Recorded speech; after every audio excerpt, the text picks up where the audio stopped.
हरे Krishna. Shrimad Bhagavatam canto 10 chapter 63 Banasur और भगवान कृष्ण का युद्ध। सुखदेव गोस्वामी ने कहा, हे भारत, अनिरुद्ध के संबंधी जन उसे लौटे ना देखकर शोकग्रस्त रहे और इस तरह वर्षा के 4 मास बीत गए। नारद से अनिरुद्ध के कार्यों तथा उसके बंदी होने के समाचार सुनकर भगवान कृष्ण को अपना पूज्य देव मानने वाले वृष्णिजन शोणितपुर गए। श्री बलराम तथा कृष्ण को आगे करके सात्वत वंश के प्रमुख प्रद्युम्न, सात्विकी, गद, सांब, सारण, नंद, उपनंद, भद्र तथा अन्य लोग 12 अक्षौणी सेना के साथ एकत्र हुए और चारों ओर से बानासुर की नगरी को पूरी तरह घेर लिया। उन्हें अपनी नगरी के बाहरी बगीचे, ऊंची दीवारें, मीनारें तथा प्रवेश द्वार नष्ट भ्रष्ट करते देखकर बानासुर क्रोध से भर उठा और वह उन्हीं के बराबर सेना लेकर उनसे मुठभेड़ करने के लिए निकल आया। भगवान रुद्र अपने पुत्र कार्तिकेय तथा प्रमथों को साथ लेकर बाणासुर के पक्ष में बलराम तथा कृष्ण से लड़ने के लिए अपने बैल वाहन नंदी पर सवार होकर आई। तत्पश्चात अत्यंत अद्भुत, घमासान तथा रोंगटे खड़ा कर देने वाला युद्ध प्रारंभ हुआ, जिसमें भगवान कृष्ण शंकर से और प्रद्युम्न कार्तिकेय से भिड़ गए। बलराम जी ने कुंभांडक तथा कूपकर्ण से, सांब ने बाण पुत्र से और सात्विकी ने बाण से युद्ध किया।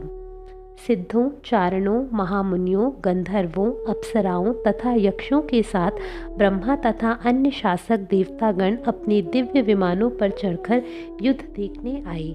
अपने शांग धनुष से तेज नोक वाले बाणों को छोड़ते हुए भगवान कृष्ण ने शिवजी के विविध अनुचरों, भूतों, प्रमथों, गुह्यकों, डाकिनियों, यातुधानों, वेतालों, विनायकों, प्रेतों, माताओं, पिशाचों, कूष्मांडों तथा ब्रह्म राक्षसों को भगा दिया। त्रिशूलधारी शिवजी ने शांग धनुषधारी कृष्ण पर अनेक हथियार चलाए, किंतु कृष्ण तनिक भी विचलित नहीं हुए। उन्होंने उपयुक्त प्रति अस्त्रों द्वारा इन सारे हथियारों को निष्प्रभावित कर दिया। भगवान कृष्ण ने ब्रह्मास्त्र का सामना दूसरे ब्रह्मास्त्र से, वायु अस्त्र का सामना पर्वत अस्त्र से, अग्नि अस्त्र का वर्षा अस्त्र से तथा शिवजी के निजी पाशुपाशास्त्र का सामना अपने निजी अस्त्र नारायणाश अस्त्र से किया।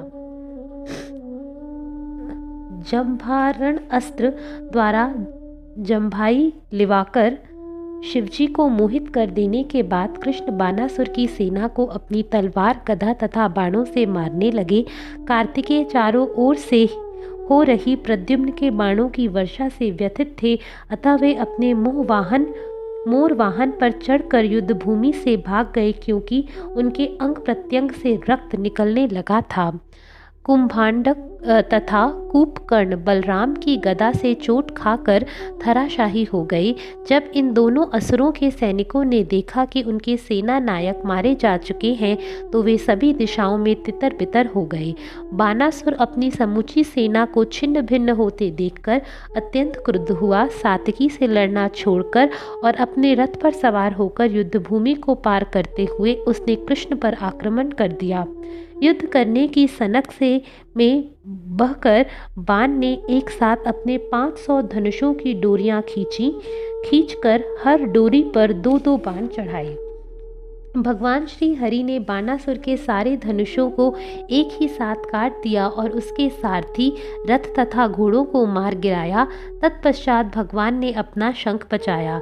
तभी बानासुर की माता कोटरा ने अपने पुत्र के प्राण बचाने की इच्छा से भगवान कृष्ण के समक्ष नंग भड़ंग तथा बाल बिखेरे आ धमकी। भगवान गदाग्रज ने उस नंगी स्त्री को देखे जाने से बचने के लिए अपना मुख पीछे की ओर मोड़ लिया और रथविहीन हो जाने तथा धनुष के टूट जाने से बानासुर इस अवसर का लाभ उठाकर अपने नगर को भाग गया। जब शिवजी के अनुचर भगा दिए गए तो 3 सिर तथा 3 पैर वाला शिवज्वर कृष्ण पर आक्रमण करने के लिए आगे लपका। ज्यों ही शिवज्वर निकट पहुंचा तो ऐसा लगा कि 10 दिशाओं की सारी वस्तुओं को जला देगा। तत्पश्चात इस अस्त्र को पास आते देखकर भगवान नारायण ने अपना निजी ज्वर अस्त्र विष्णु ज्वर छोड़ा। इस तरह शिव ज्वर तथा विष्णु ज्वर एक दूसरे से युद्ध करने लगे। विष्णु ज्वर के बल से परास्त शिव ज्वर पीड़ा से चिल्ला उठा, किंतु कहीं आश्रय ना पाकर भयभीत हुआ। शिव ज्वर इंद्रियों के स्वामी कृष्ण के पास शरण पाने की आशा से आया। इस तरह वह अपने हाथ जोड़कर उनकी प्रशंसा करने लगा। शिव ज्वर ने कहा, हे अनंत शक्ति वाले समस्त जीवों के परमात्मा भगवान, मैं आपको नमस्कार करता हूँ। आप शुद्ध तथा पूर्ण चेतना से युक्त हैं और इस विराट ब्रह्मांड की सृष्टि, पालन तथा संहार के कारण हैं। आप पूर्ण शांत हैं और आप परम सत्य ब्रह्म हैं, जिनका पराक्रम प्रकारांतर से सारे वेद उल्लेख करते हैं। काल, भाग्य, कर्म, जीव तथा उसका स्वभाव, सूक्ष्म भौतिक तत्व, भौतिक शरीर, प्राण वायु, मिथ्या अहंकार, विभिन्न इंद्रियां तथा जीव के सूक्ष्म शरीर में प्रतिबिंबित इन सबों की समग्रता, ये सभी आपकी माया है, जो बीज तथा पौधे से अंतहीन चक्र जैसे हैं। इस माया का निषेध मैं आपकी शरण ग्रहण करता हूँ। आप देवताओं, साधुओं तथा इस जगत के लिए धर्म संहिता को बनाए रखने के लिए अनेक भावों से लीलाएं करते हैं। इन लीलाओं से आप उनका भी वध करते हैं जो सही मार्ग से हट जाते हैं और हिंसा द्वारा जीवन यापन करते हैं। निसंदेह आपका वर्तमान अवतार पृथ्वी का भार उतारने के लिए है। मैं आपके भयानक ज्वर अस्त्र के भयानक तेज से त्रस्त हूँ, जो शीतल होकर भी ज्वलयमान है। सारे देहधारी जीव तब तक कष्ट भोगते हैं, तब तक वे भौतिक महत्वाकांक्षाओं से बंधे रहते हैं और आपके चरण कमलों की सेवा करने से दूर भागते हैं।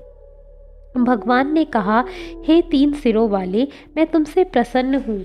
मेरे ज्वर अस्त्र से तुम्हारा भय दूर हो और जो कोई भी हमारी इस वार्ता को सुने वह तुमसे भयभीत ना हो। ऐसा कहे जाने पर माहेश्वर ज्वर ने अच्युत भगवान को प्रणाम किया और चला गया, किंतु तभी बाणासुर अपने रथ पर सवार होकर भगवान कृष्ण से लड़ने के लिए प्रकट हुआ। हे राजन, अपने 1000 हाथों में असंख्य हथियार लिए उस अतीव क्रुद्ध असुर ने चक्रधारी भगवान कृष्ण पर अनेक बाण छोड़े। जब बाण भगवान पर लगातार हथियार बरसाता रहा तो उन्होंने अपने तेज चक्र से बाणासुर की भुजाओं को काट डाला, मानो वे वृक्ष की टहनियां हो।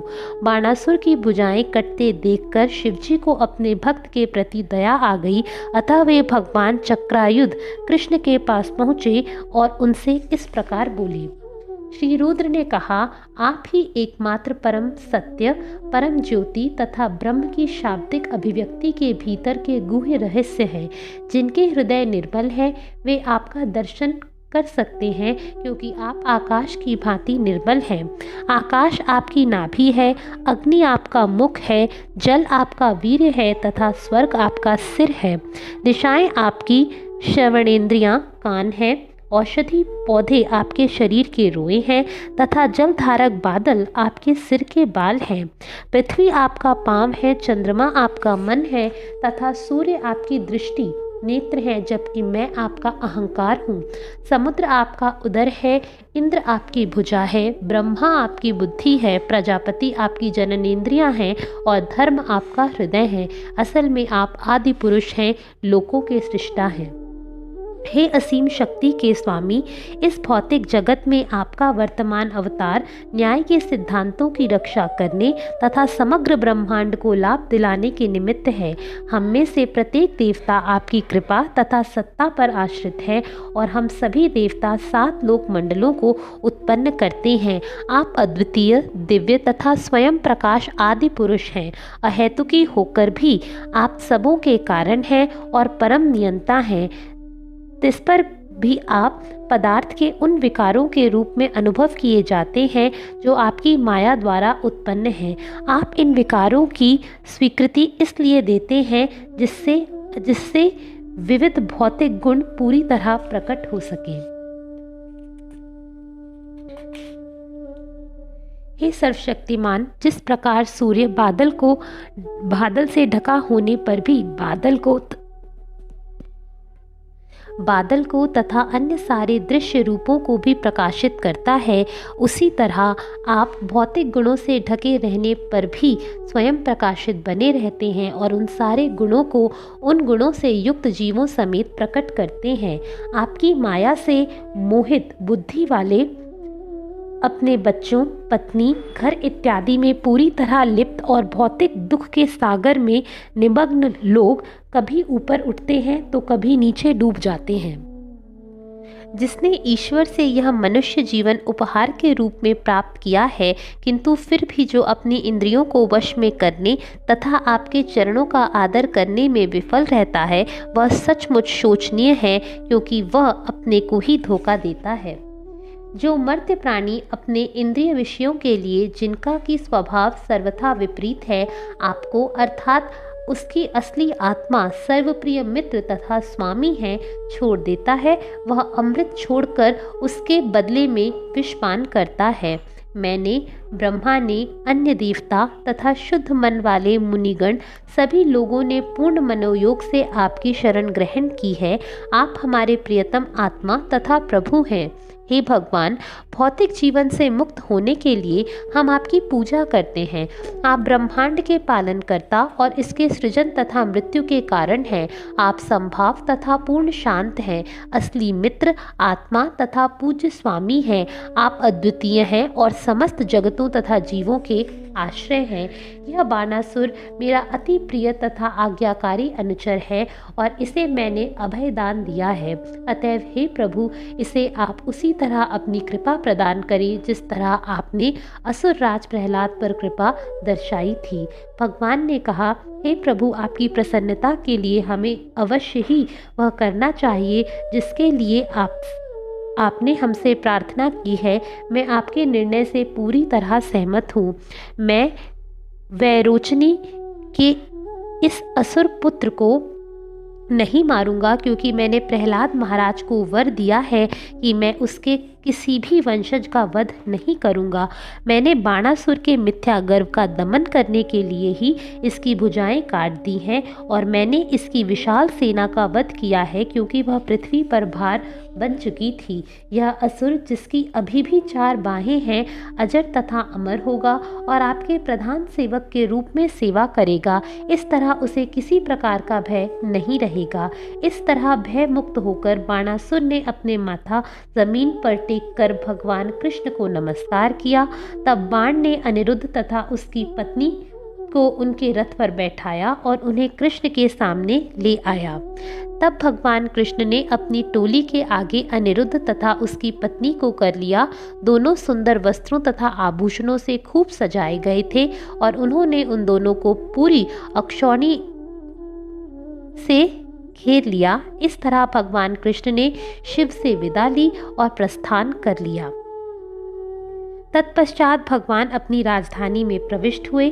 नगर को झंडियों तथा विजय तोरणों से खूब सजाया गया था और इसकी गलियों तथा चौराहों पर पानी छिड़कवाया गया था। ज्यों ही शंख, आनक तथा दुगदुगियां गूंजने लगी, त्यों ही भगवान के संबंधी, ब्राह्मण तथा जनता के लोग उनका स्वागत करने के लिए आगे आए। जो भी व्यक्ति प्रातःकाल उठकर शिव के साथ युद्ध में कृष्ण की विजय का स्मरण करता है, उसे कभी भी पराजय का अनुभव नहीं करना होगा। हरे कृष्णा।